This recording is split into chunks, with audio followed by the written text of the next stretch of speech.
时事新闻热点评论，在这里每天一个犀利观点，带您感受中国力量。在开始之前，麻烦您点击订阅按钮和小铃铛。本期节目精彩看点：一、蓬佩奥提前下台，美国新国务卿竟然是他，上任第一件事拥抱中俄。二、澳大利亚总理莫里森突然猛夸中国，还提出一个惊人要求。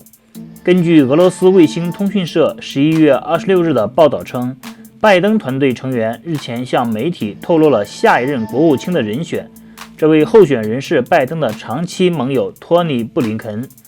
俄罗斯专家认为，蓬佩奥的接班人浮出了水面，此人如果顺利担任国务卿的职务，大陆将迎来重大利好。这也间接表明美国对华鹰派承认自己的败选。资料显示，托尼·布林肯毕业于哈佛大学，博士毕业于哥伦比亚大学。此人深得美国商界决策者的支持，其所提出的相关建议也多是为给商界谋求更多的利益的。据悉，早在奥巴马掌握大权之时，布林肯就是美国一些重要决策的设计者，他深得奥巴马的信任，所以很多专家认为，如果布林肯当选国务卿，他不会像蓬佩奥那样疯狂地挑起意识形态的对抗，他会在经济上采取较为温和的措施。俄方专家称，如果布林肯成为国务卿，这对大陆而言是重大利好。美国鹰派早期针对大陆的施压政策很可能随着布林肯的上台而被取消。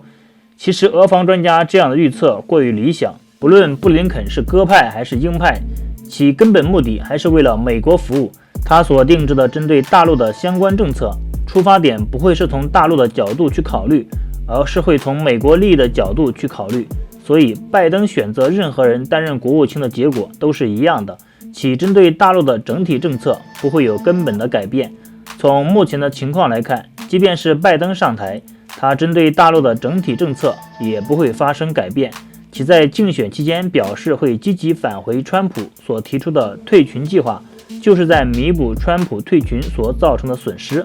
一些分析人士预测，如果拜登任命布林肯担任国务卿，那么美国很可能不会再使用川普极限施压的政策，他们会采取相对宽松的政策。这种政策的实施虽然会缓解大陆目前的压力，却不利于我国相关产业的发展。相比于民主党的温水煮青蛙策略，川普所采取的开水煮青蛙政策才能让我们国内的企业更快的清醒，并采取有效的应对措施。分析人士认为，大陆的发展速度虽然超过了美国的想象，即便是拜登上台，他也不会放松对华为等大陆企业的打压。中美的蜜月期早已过去，虽然全球化将中美两国紧紧联系在了一起，但是美国对大陆的发展已经开始警惕。为了不让大陆成功超越自己，美国必然会加大打压大陆企业的力度。不论是鸽派还是鹰派，他们对大陆的基本态度是一致的，而这种态度也决定了中美未来关系的走向。23日下午，贵州省政府宣布全省贫困县全部脱贫。至此，我国832个国家级贫困县全部脱贫摘帽。恰逢这一历史性时刻，澳大利亚总理莫里森对我国扶贫工作大加赞赏。当地时间23日晚，莫里森在对英国智库发表的演讲中表示，全球经济受到新冠疫情影响出现衰退，但澳大利亚不需要重置经济议程。他特别指出，中国的经济崛起对澳大利亚乃至全球经济都有好处，不会有哪个国家能像中国那样让更多的人摆脱贫困。近期，澳大利亚在涉及中国核心利益问题上屡屡挑衅，导致中澳关系紧张。莫里森日前宣称，中国误以为澳大利亚是在听从美国的命令，事实并非如此。他在23日的讲话中重提此事，并声称，在与美国的持久联盟和与中国的开放、透明和互利关系之间，澳大利亚不应该被动做出选择。据澳大利亚金融评论报报道，23日晚，莫里森亮相英国智库政策与交流视频会议。他称，这些经济原则支撑了全球和平与繁荣，现在推动经济复苏也正是这些价值观。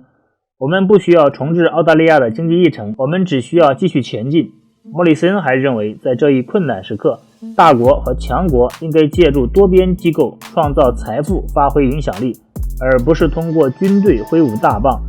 我们的国际机构扮演着断路器的重要角色，为保持国家间有意义的积极互通提供空间和框架。此外，莫里森还在演讲中提到了中国的经济和脱贫工作。他表示，中国的经济崛起对中国自身、澳大利亚乃至全球经济都有好处。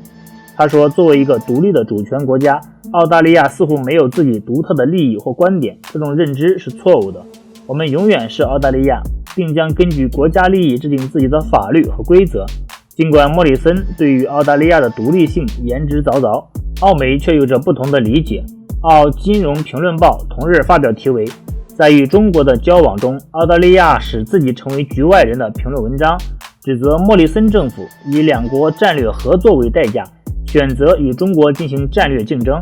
文章称，现在的莫里森政府陷入了一种非谄媚即敌意的二元选择，为了所谓价值观差异而选择与中国展开战略竞争，从而使两国间在多领域的战略合作成为牺牲品。纵观全世界，澳大利亚虽不是例外，但已然是一个局外人了。23日，中国驻澳大利亚大使馆就中澳关系再次表态称，澳方屡屡在涉及中国核心利益和重大关系的问题上采取错误言行，主动挑起挑衅性、对抗性活动，是造成当前中澳关系困难局面的根本原因。解铃还须系铃人，澳方应该采取实际行动，改正错误，多做有利于中澳互信与合作，符合中澳全面战略合作伙伴关系的事，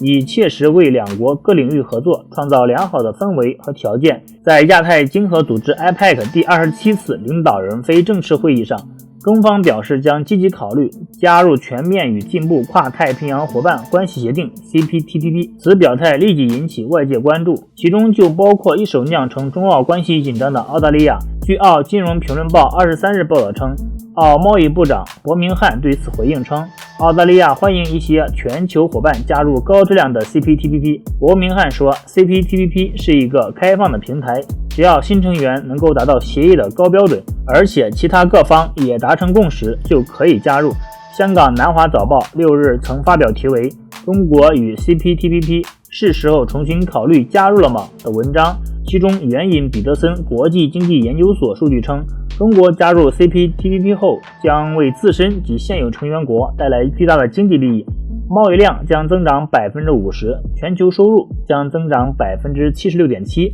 达6320亿美元。文章指出，加入 CPTPP 不仅能增强中国经济改革的信心，还将为中国创造强大的外部动力，以进一步融入区域经济和世界经济。同时，中国的加入对全球也极为有利。日前，在由全球化智库 CCG 主办的第6届中国与全球化论坛上，观察者网大局财经就 CPTPP 相关问题采访了 CCG 主任王耀辉。王耀辉表示，此前中国如果要加入 TPP， 实际上面临了几个障碍：一是知识产权问题，2是环境保护问题，3是数据流通问题。截至目前，中方已经做出了不少改变。好，今天的节目就到这里。如果您喜欢我们的视频，欢迎订阅，也欢迎您在留言区发表您的意见看法。谢谢收看，我们下期再见。